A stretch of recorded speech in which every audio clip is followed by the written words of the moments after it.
안녕하십니까. 이정 목사의 토라 포션 15번째 시간, 이번 주는 파라샤 보를 나누도록 하겠습니다.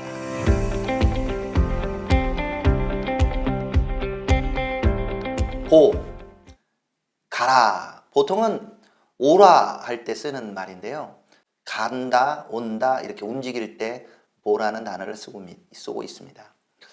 함께 읽는 말씀은 출애굽기 10장 1절부터 13장 16절까지 말씀으로 메뚜기 재앙, 그리고 흑암 재앙, 그리고 이 초태성이 죽는 재앙들이 나오게 됩니다. 여기서 초태성이 죽는 재앙 전에 하나님께서 유월절과 무교절에 대한 규례를 말씀하시고 첫 번째 유월절을 그들이 이제 보내게 되죠. 그리고 결국은 초태성이 죽고 난 다음에 바로가 이들을 애굽에서 내보내게 됩니다.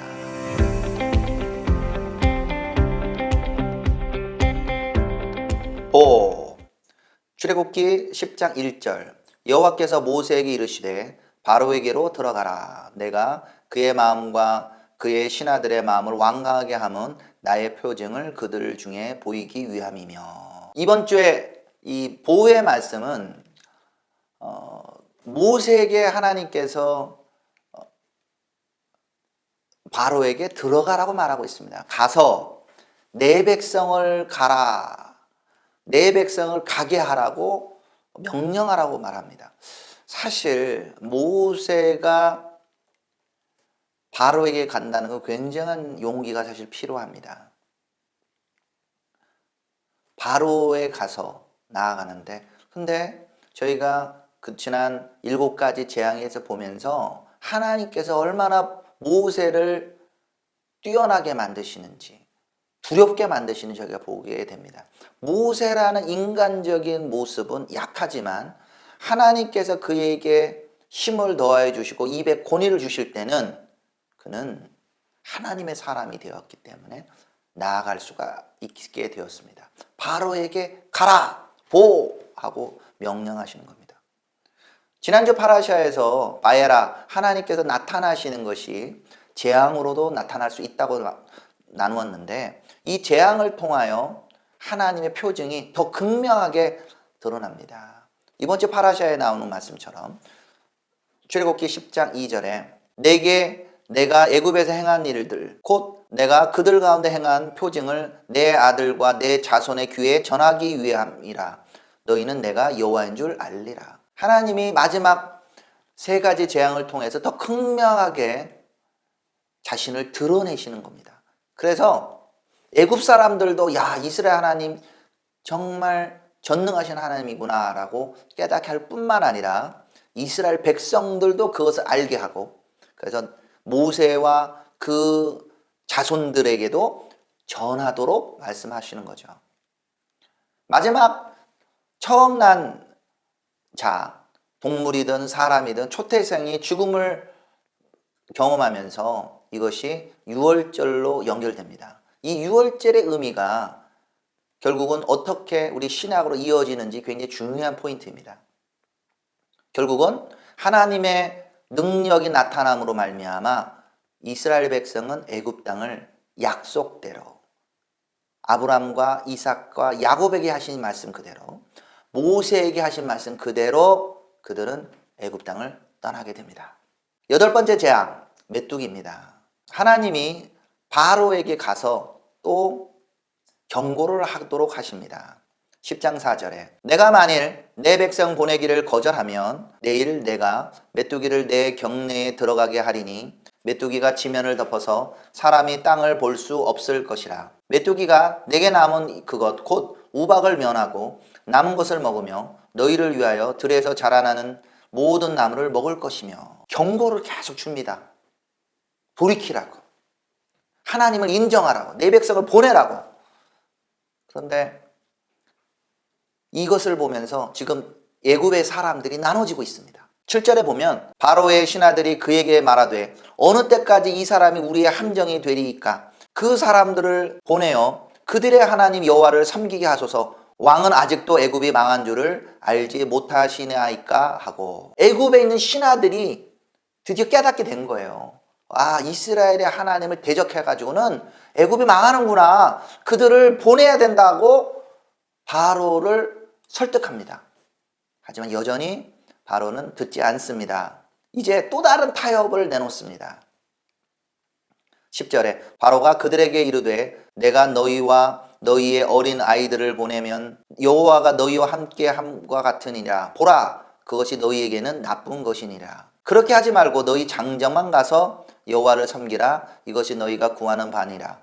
이에 그들이 바로 앞에서 쫓겨나니라. 그전에는 좀 가까이만 갔다 오라. 멀리 가지 말고 가까이에서 제사하고 나를 위해서 기도해달라 했는데 이제는 어린아이들은 빼고 가라 그러죠.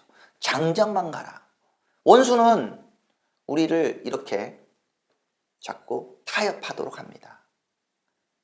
어린아이는 빼고 가라. 근데 결코 그것은 받아들일 수가 없었습니다.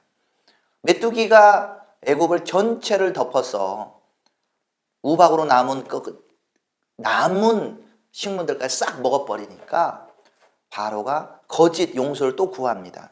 바라건대 이번만 나의 죄를 용서하고 너희의 하나님 여호와께 구하여 이 죽음만은 내게서 떠나게 하라. 바로가 계속 재앙이 있으면 재앙을 피하기 위하여 타협점을 내놓고 용서를 구합니다. 그렇지만 그의 마음의 본질적인 마음은 하나님을 인정하지 않습니다. 9번째 재앙, 흑암이 애굽에 오게 됩니다. 10장 21절 여호와께서 모세에게 이르시되 하늘을 향하여 내 손을 내밀어 애굽 땅 위에 흑암이 있게 하라. 곧 더듬을 만한 흑암이니라. 3일간 흑암이 오게 되는데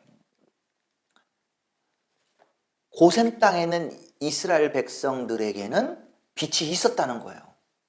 어떻게 이렇게 차이가 날 수 있는지는 성경에 자세한 설명은 없지만 23절에 보면 그동안은 사람들이 서로 볼 수 없으며 자기 초소에서 일어나는 자가 없으되 온 이스라엘 자손들이 거주하는 곳에는 빛이 있었더라. 극명하게 대조가 나옵니다.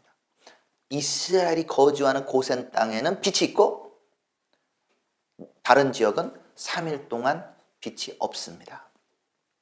바로가 또 다른 타협점을 내놓습니다. 바로가 모세를 불러 이르되 너희는 가서 여호와를 섬기되 너희의 양과 소는 머물러 두고 너희 어린 것들은 너희와 함께 갈지니라. 어린아이들은 가라. 그렇지만 양과 소는 머물러 두라는 거예요.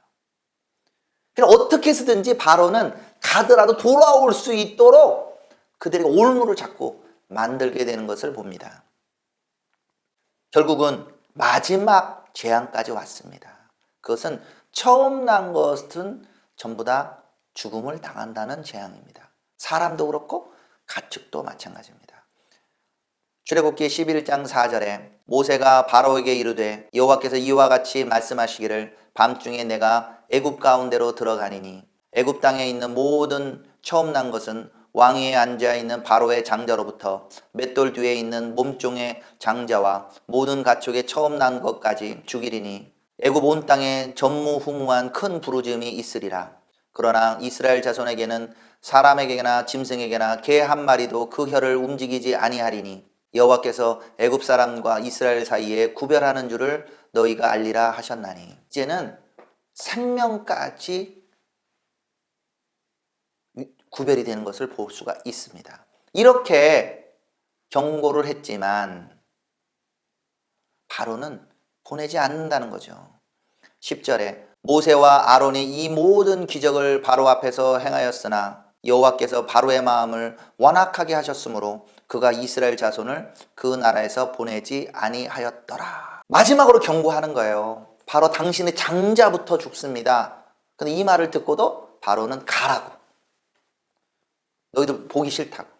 이스라엘 자손들을 보내지 않습니다. 이에 하나님은 이스라엘 백성에게 처음 유월절을 준비하게 합니다. 근데 유월절이 몇 가지 중요한 의미를 가지는데 첫 번째는 출애굽기 12장 2절에 나오는 말씀처럼 그 달, 너희들이 있는 이 달을 달의 시작, 곧 해의 첫 달이라고 말하고 있습니다. 출애굽을 기점으로 이스라엘의 달력이 시작되는 거예요.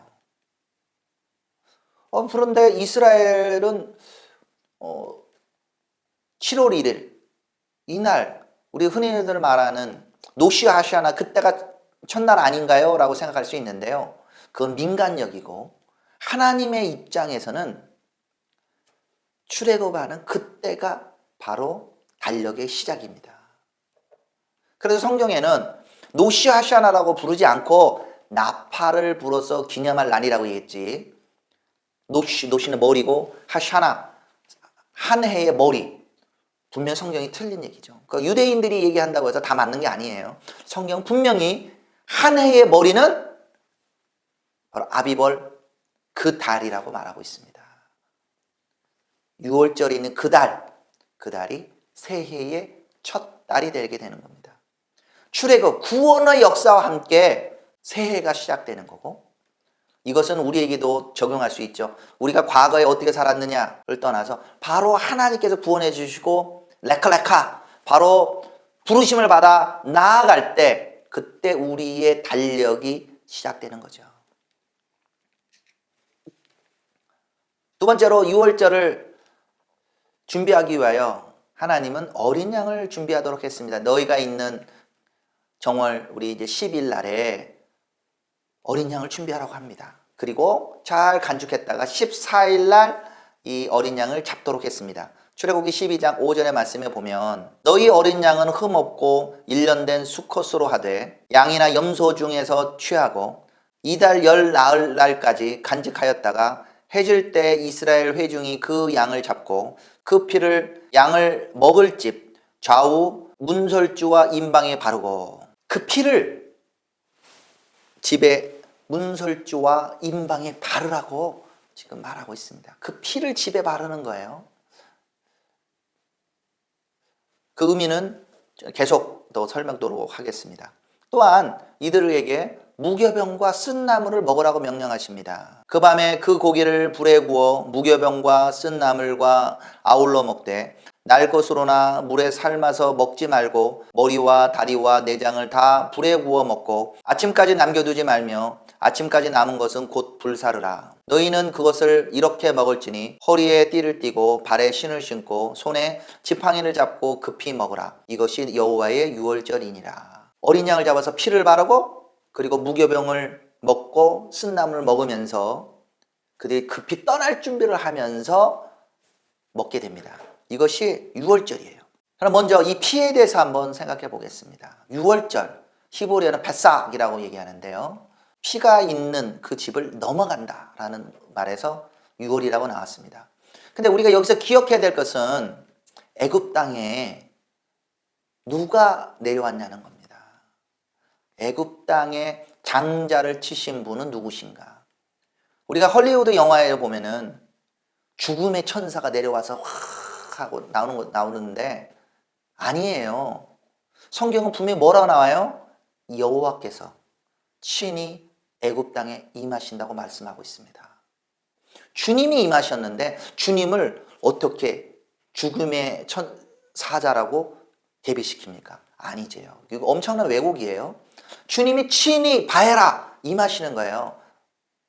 근데 주님이 임하실 때 죄가 있는 사람들은 능히 주님 앞에 설 수 없습니다. 죄가 있는 사람은 그 죄로 인하여 죽게 됩니다. 그럼 좀 이상하죠?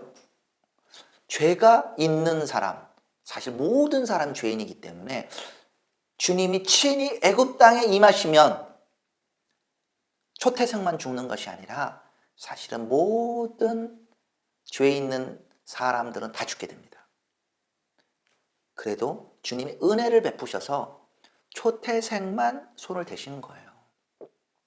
근데 주님이 임하시면서 죽이시는 게 목적이 아니에요. 12절에 그것을 더 분명하게 얘기하고 있습니다. 내가 그 밤에 애굽 땅에 두루 다니며 사람이나 짐승을 막론하고 애굽 땅에 있는 모든 처음 난 것을 다 치고 애굽의 모든 신을 내가 심판하리라. 나는 여호와라. 애굽의 모든 신을 내가 심판하리라. 주님이 심판하시지만 그 피가 있는 집은 넘어갑니다. 13절에 내가 애굽 땅을 칠 때에 그 피가 너희가 사는 집에 있어서 너희를 위하여 표적이 될지라. 내가 피를 볼 때 너희를 넘어가리니 재앙이 너희에게 내려 멸하지 아니하리라. 너희는 이 날을 기념하여 여호와의 절기를 삼아 영원한 규례로 대대로 지킬지니라. 여기서 넘어간다 해서 패삭, 6월, 영어로는 패스오버라고 되는 거죠. 죽음이 넘어가는 겁니다. 주님 앞에 섰으면 죄인들은 죽게 됩니다. 그런데 그 피가 있었기 때문에 재앙이 넘어가게 되는 거죠. 그 전에 파리 재앙부터 9번째 암흑 재앙까지는 이스라엘의 민족들은 고센 땅에서 보호를 받고 구별이 되었습니다. 하지만 주님이 친히 임하시는 초태생의 재앙들은 그냥 가만히 있는다고 해서 그들이 보호받는 것이 아니었다는 겁니다. 그들도 어린 양의 피를 준비해야 되는 겁니다. 그럼 혹시나 이스라엘 백성들 중에 그 피를 문설주와 문인방에 바르지 않는 사람들이 있었다면 어떻게 됐을까요? 그 사람들도 죽게 되는 겁니다. 이스라엘 백성이라고 해서 무조건 편애하시는 게 아니에요. 이스라엘 민족이라 해서 당연히 구원을 받는 것이 아니라 어린 양의 피가 발라져 있어야만이 하나님의 심판에서 벗어날 수가 있습니다. 그렇기에 이 피를 바르는, 피를 의지하는 우리의 믿음의 행위, 이스라엘의 믿음의 행위가 요청되고 있는 것이죠. 또한 무교병과 쓴나무는 어떤 의미가 있나요? 누룩이라는 것은 이 죄를 상징합니다. 잠시 이제 신약으로 잠시 넘어가면 고린도전서 5장 6절에 보면 너희가 잘하는 것이 옳지 아니하도다. 적은 누룩이 온 덩이에 퍼지는 것을 알지 못하느냐. 너희는 누룩 없는 자인데 새 덩이가 되기 위하여 묵은 누룩을 내어 버리라. 우리의 유월절 양 곧 그리스도께서 희생되셨느니라. 이러므로 우리가 명절을 지키되 묵은 누룩으로도 말고 악하고 악에 찬 누룩으로도 말고 누룩이 없이 오직 순전함과 진실함의 떡으로 하자. 이 누룩은 그 전에 있었던 죄악된 생활을 의미한다고 사도 바울이 설명하고 있습니다. 이제는 주님으로 말미암은 순수함, 또한 이 무교병은 이들이 출애굽을 하면서 발효를 할 수 있는 시간이 없었기 때문에 출애굽을 기억하는 의미도 됩니다. 두 번째, 이들이 또 쓴나물을 먹게 되는 것은 바로 애굽 땅에서 그들이 흘렸던 눈물과 그 씁쓸한 고통을 상기하게 되는 겁니다. 하나님이 초태생을 죽이는 재앙을 말씀하셨을 때 이스라엘 백성들, 히브리 사람들은 어떤 생각을 했을까요? 아, 그분만을 섬겨야 되겠구나. 그분만을 섬기지 않고 다른 곳을 가면 죽음이 임한다는 것을 알게 됩니다. 주님의 이름이 온 천하에 전파되게 하는 계기가 됩니다. 그래서 하나님이 애굽의 모든 신을 심판한다고 했는데 우리가 10가지 재앙들을 다 나눴지만 그것이 바로 애굽에 있는 모든 신들과 연관된다는 것을 우리가 알아야 됩니다. 나일강은 호피라는 신이 있었고 개구리도 머리가 개구리 머리로 되는 헤트라는 풍요와 다산의 신을 상징합니다. 또 이는 땅의 신 게부, 또 파리는 케프라, 짐승들 나오죠. 그거는 아피스, 하토르, 헬리오폴리스, 그리고 양은 크눔, 이런 짐승의 모양을 한 신들을 상징합니다. 우박은 대기의 신, 농업의 신, 그리고 9번째 태양의 신은 라. 그래서 애굽 사람들이 제일 두려워하던 신이 라였습니다. 바로를 바로 태양신 라의 아들 이렇게 생각하는 거죠. 근데 하나님께서 나일강의 재앙들, 개구리 이런 것들을 쭉 보이면서 그 신들보다 더 강하다는 것을 보여주시는 거죠. 마지막으로는 그 태양신의 아들 그 라까지도 죽음을 피할 수 없다는 것을 보여주어서 바로의 장자까지도 죽게 되는 겁니다. 왜 초태생만 죽었을까요? 앞에 나눴듯이 하나님 앞에 쓸 때는 모든 사람들이 다 죽습니다. 피를 의지하지 않는 사람은 쓸 수 없습니다. 그래서 이사야 선지자는 이사야에서 6장 5절에 말씀하기를 그때에 내가 말하되 화로다 나여 망하게 되었도다. 나는 입술이 부정한 사람이요 나는 입술이 부정한 백성 중에 거주하면서 만군의 여호와이신 왕을 배웠음이로다 하였더라. 한데 하나님이 부르신 이사야조차도 하나님 앞에 섰을 때 하나님의 그 임재와 스랍들이 주님을 찬양하는 모습을 봤을 때 두려워서 나 죽게 되었구나 라고 고백하는 거죠. 하나님의 임재가 임하면 어떻게 됩니까? 출애굽을 해서 그들이 시내산에서 하나님의 임재를 봤을 때도 민족적으로 그 임재 가운데 두려워합니다. 우리가 죽을까 하노라 라고 19장 출애굽기 19장 21절에 말합니다. 유월절과 함께 무교절에 대해서 하나님께서 말씀하십니다. 유월절 후 일주일 동안 무교병을 먹는 절기인데요. 이 무교절은 조금 다른 의미를 가지고 있습니다. 12장 17절에 너희는 무교절을 지키라. 이날에 내가 너희 군대를 애굽 땅에서 인도하여 내었음이니라. 그러므로 너희가 영원한 규례로 삼아 대대로 이 날을 지킬지니라. 첫째 달 그달 연 나흘 날 저녁부터 21일 저녁까지 너희는 무교병을 먹을 것이요. 무교절은 출애굽을 기념하는 거죠. 하나님의 구속뿐만 아니라 너희 군대를 애굽 땅에서 인도하여 냈다는 것을 기억하는 절기가 무교절이죠. 무교절, 무교병은 뭘까요? 무교는 죄가 없는 상태를 말합니다. 죄가 없는 새로운 생명, 죄가 없는 이스라엘 백성, 죄가 없는 이스라엘의 군대가 하나님의 군대가 애굽 땅을 떠난 것을 예표하게 됩니다. 그래서 19절에 이래 동안은 누룩이 너희 집에서 발견되지 아니하도록 하라. 무릇 유교물을 먹는 자는 타국인이든지 본국에서 난 자든지 막론하고 이스라엘 회중에서 끊어지리니 드디어 이스라엘 백성이 애굽 땅을 떠나게 됩니다. 초태생이 죽고 나고 난 다음에 바로가 모세와 아론을 부릅니다. 12장 31절에 밤에 바로가 모세와 아론을 불러서 이르되 너희와 이스라엘 자손은 일어나 내 백성 가운데에서 떠나 너희 말대로 가서 여호와를 섬기며 너희가 말한 대로 너희 양과 너희 소도 몰아가고 나를 위하여 축복하라 하며 바로가 드디어 이스라엘 백성을 내보냅니다. 너희가 말한 대로 어린이도 데리고 가고 소 양도 데리고 가고 다 나가라고 말하고 있습니다. 35절에 이스라엘 자손의 모세의 말대로 애굽 사람에게 은근 패물과 의복을 구하며 여호와께서 애굽 사람들에게 이스라엘 백성의 은혜를 입히게 하사 그들이 구하는 대로 주게 하심으로 그들이 애굽 사람의 물품을 취하였더라. 이스라엘 백성이 노예로 살았습니다. 하지만 그들이 떠날 때는 애굽 사람들이 제발 너희 떠나가라고 말하면서 은금을 달라는 대로 줘서 보냅니다. 나중에 이 은금들이 하나님의 성막을 짓는 데 사용되게 되죠. 애굽을 떠난다는 의미는 어떤 의미인가요?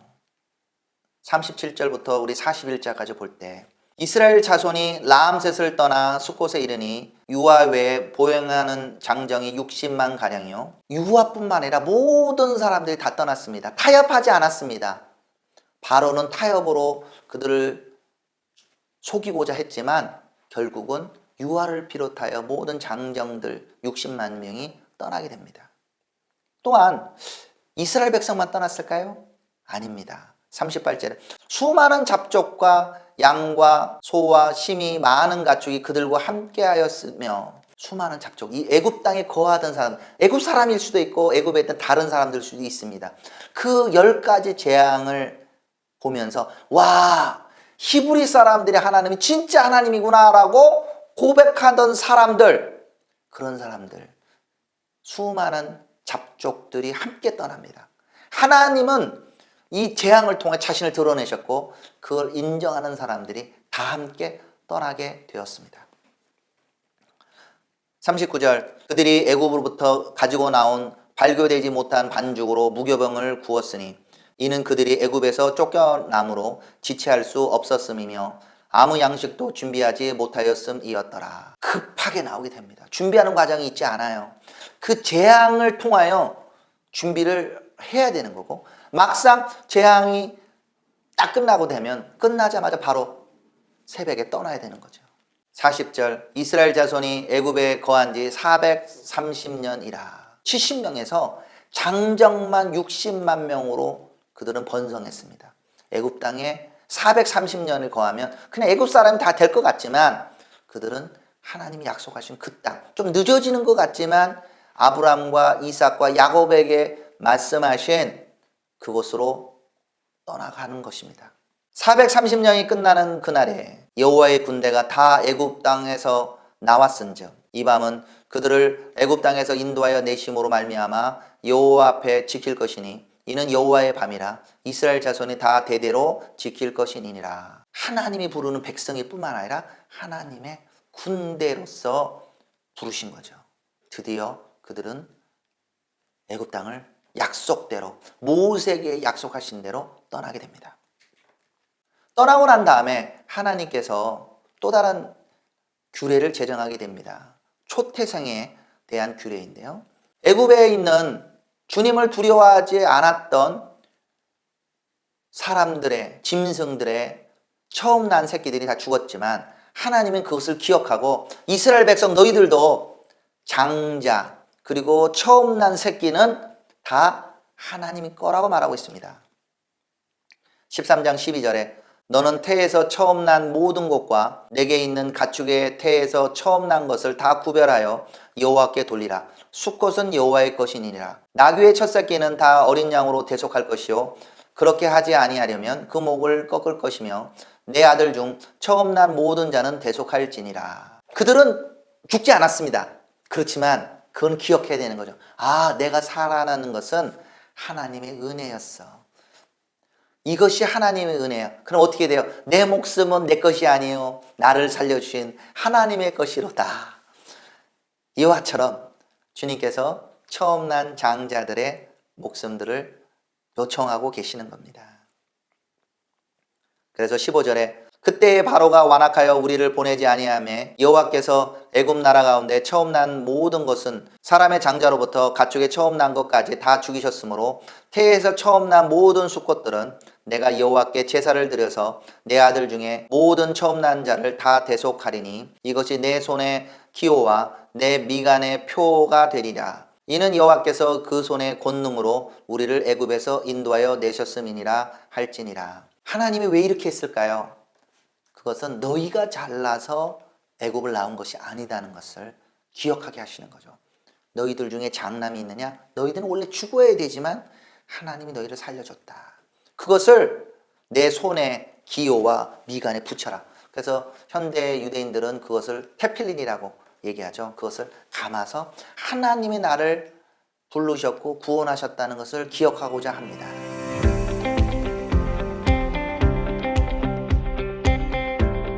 함께 있는 하프타라의 말씀은 에레미야서 46장 13절부터 28절까지의 말씀입니다. 우리의 하나님은 이스라엘 하나님이십니다. 또한 열방의 하나님이십니다.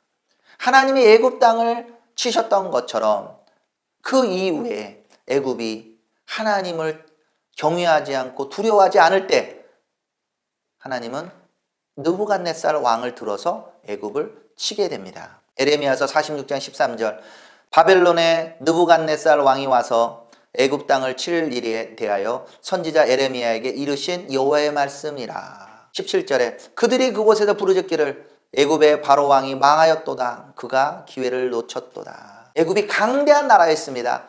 애굽의 피라미드, 스핑크스를 가서 보십시오. 어마어마하게 큽니다. 그들은 교만했습니다. 근데 하나님이 10가지 재앙으로 그들을 손을 대셨고 또 역사 속에서 느부갓네살 왕이라는 바벨론 왕을 통하여 애굽을 치게 됩니다. 와, 이런 장사 바로가 멸망하도다라고 고백하게 되게 되는 거죠.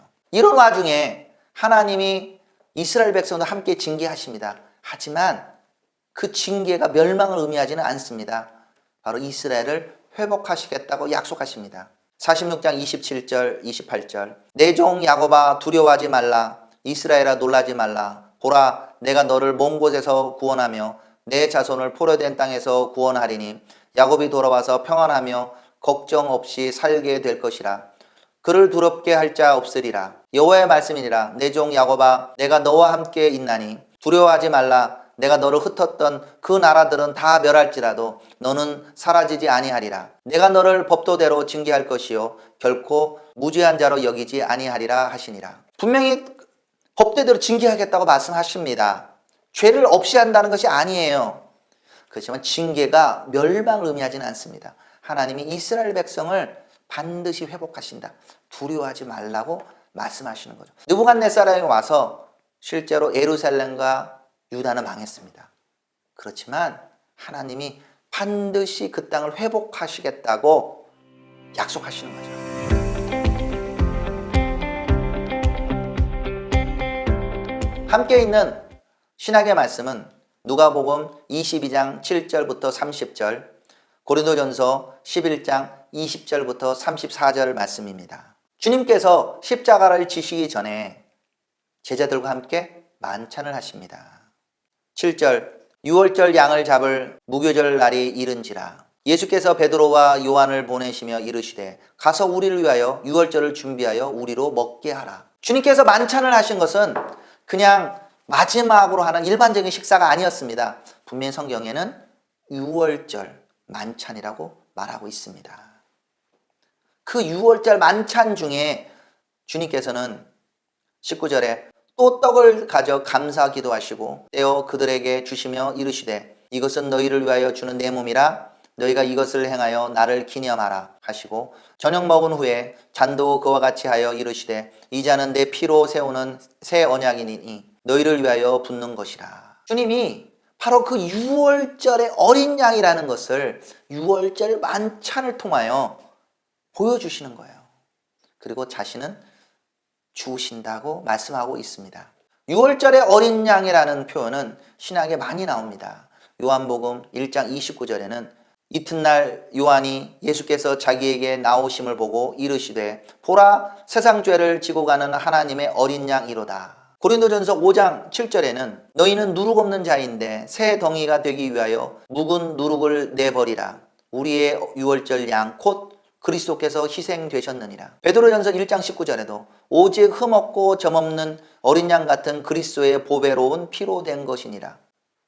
바로 이 어린 양의 피처럼 문설주에 발라졌던 그 피가 바로 어린 양 그리스도의 피라고 말하고 있는 거죠.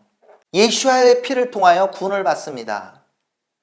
우리의 사람의 의로는 어떤 사람도 하나님 앞에 능히 설 자가 없습니다. 주님 앞에 섰을 때 죽임을 당하게 됩니다. 장자만 죽는 것이 아니라 모든 사람이 설 수 없습니다. 오직 피를 의지할 때 하나님의 어린 양 예수와의 피를 의지할 때 그 피가 표가 되어 하나님의 심판이 넘어가게 되는 거죠. 유월하게 되는 거죠. 이스라엘 백성들 유대인이라고 해서 저절로 구원받는 것이 아닙니다. 그들의 혈통, 육이 그들의 구원을 보장하는 것이 아닙니다. 그들의 행위가 사람의 행동들이 그 심판을 면하게 하는 것이 아닙니다. 오직 어린 양의 피가 표적이 되어 하나님의 심판에서 구원받게 되는 것입니다.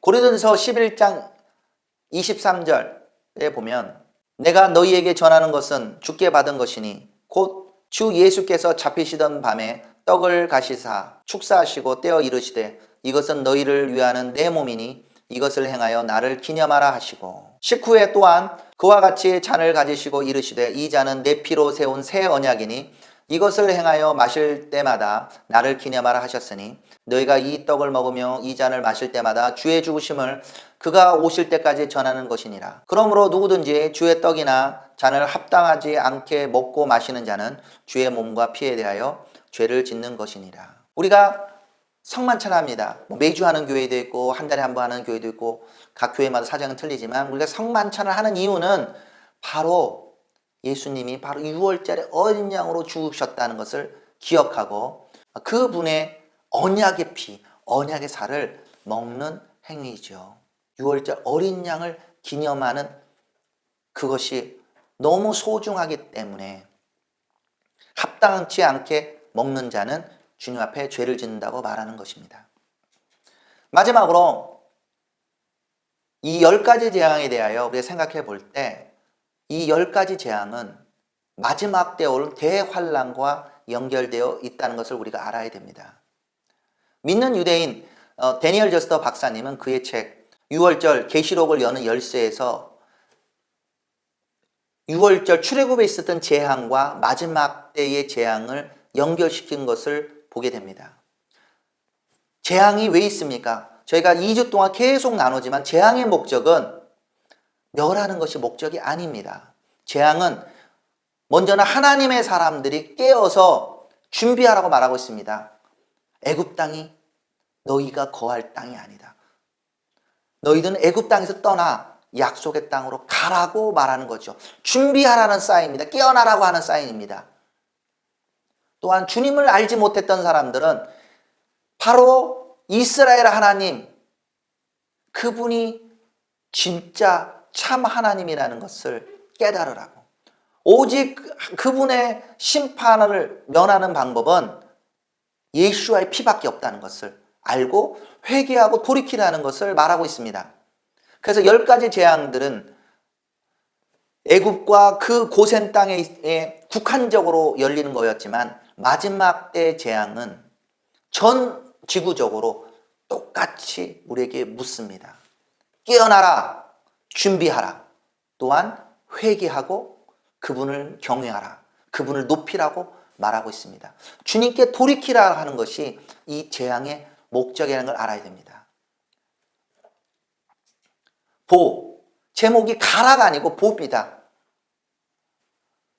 바로에게 가라는 것을 말하고 있는 이유는 이것을 깨닫는 사람, 하나님께 가야 된다는 것을 깨닫는 사람은 세상의 권력자에게도 담대함으로 나갈 수 있다는 것을 말하고 있습니다. 바로에게 가서 내 백성을 가게 하라고 명령합니다. 당신은 이 땅의 권력자지만 우리의 하나님은 열방의 하나님, 만왕의 왕, 만주의 주이십니다. 당신은 이분을 높여야 됩니다고 담대히 말할 수 있어야 된다는 거죠. 우리에게도 말하고 있습니다. 모세와 아론이 하나님의 명령을 쫓아 바로에게 나아갔고 하나님의 명령을 쫓아 예언을 하고 재앙을 임하게 한 것처럼 우리도 역시 주님의 대언자로서 이 땅에 대하여 하나님의 말을 말해야 됩니다. 이 재앙을 통하여 하나님의 표징이 드러납니다. 하나님이 누구신지 이스라엘 자손들, 아들과 딸들도 알게 되고 애굽과 열방의 모든 사람들이 이스라엘 하나님이라는 것을 깨닫게 됩니다. 주님 앞에 설 자 아무도 없습니다. 오직 예수와의 피를 의지하는 사람만이 주님의 심판과 주님의 임재 안에 설 수가 있습니다. 우리는 예수와의 피로 구원받은 사람들입니다. 다음 주는 벳샬라흐, 그가 보내실 때라는 파라샤를 나누도록 하겠습니다. 토라 말씀은 출애굽기 13장 17절부터 17장 16절까지 말씀으로 이스라엘 백성이 애굽을 떠나 홍해 앞에 서고 하나님의 기적으로 말미암아 홍해를 건너고 광야에서 주님께서 떡과 메추라기를 주시고 반석의 무리를 경험하는 장면들을 우리가 보게 될 겁니다. 함께 있는 하프타라 말씀은 사사기서 4장 4절부터 5장 31절까지 드보라와 야엘 등 믿음의 여인들을 우리가 함께 보게 될 것이고 신약의 말씀은 요한복음 6장 15절부터 71절까지 그 광야에서 먹었던 만나와 메추라기가 바로 예수와의 몸이라는 것을 주님께서 계시하는 것을 우리가 보게 됩니다. 그리고 함께 요한복음 10장 5절의 말씀 광야에서 먹었던 그 신령한 음료와 음식이 그리스도라는 것을 우리가 함께 살펴보게 될 겁니다. 감사합니다.